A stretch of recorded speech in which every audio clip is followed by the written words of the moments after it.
पत्राणि काञ्चनाभानि रत्नबीजफलानि च पत्राणि काञ्चनाभानि रत्नबीजफलानि च दशयोजनगन्धो हि प्रसर्पति समन्ततः दशयोजनगन्धो हि प्रसर्पति समन्ततः पत्राणि काञ्चनाभानि रत्नबीजफलानि च दशयोजनगन्धो हि प्रसर्पति समन्ततः तद्वनं रक्षितं राजन् वसन्तेन ऋतुनानिशं तद्वनं रक्षितं राजन्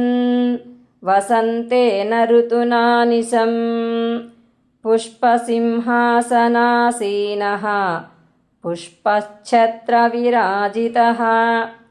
पुष्पसिंहासनासीनः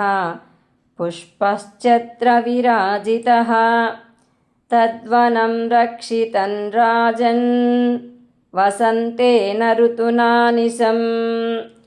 पुष्पसिंहासनासीनः पुष्पश्चत्रविराजितः पुष्पभूषाभूषितश्च पुष्पासवविघूर्णितः पुष्पभूषाभूषितश्च पुष्पासवविघूर्णितः मधुश्रीर्माधवश्रीश्च द्वे भार्ये तस्य सम्मते मधुश्रीर्माधवश्रीश्च द्वे भार्ये तस्य सम्मते पुष्पभूषाभूषितश्च पुष्पासवविघूर्णितः मधुश्रीर्माधवश्रीश्च द्वे भार्ये तस्य सम्मते क्रीडतस्मेरवदने सुमस्तबककन्दुकैः क्रीडतस्मेरवदने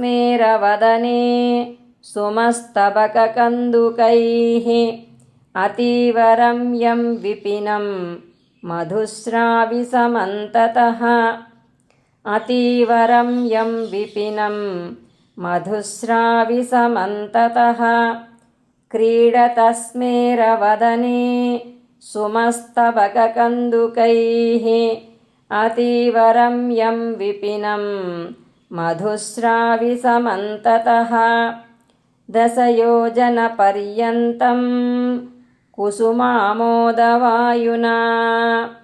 दशयोजनपर्यन्तं कुसुमामोदवायुना परीतं दिव्यगन्धर्वैः साङ्गनैर्गानलोलुपैः परीतं दिव्यगन्धर्वैः साङ्गनैर्गानलोलुपैः दशयोजनपर्यन्तं कुसुमामोदवायुना परीतं दिव्यगन्धर्वैः साङ्गनैर्गानलोलुपैः।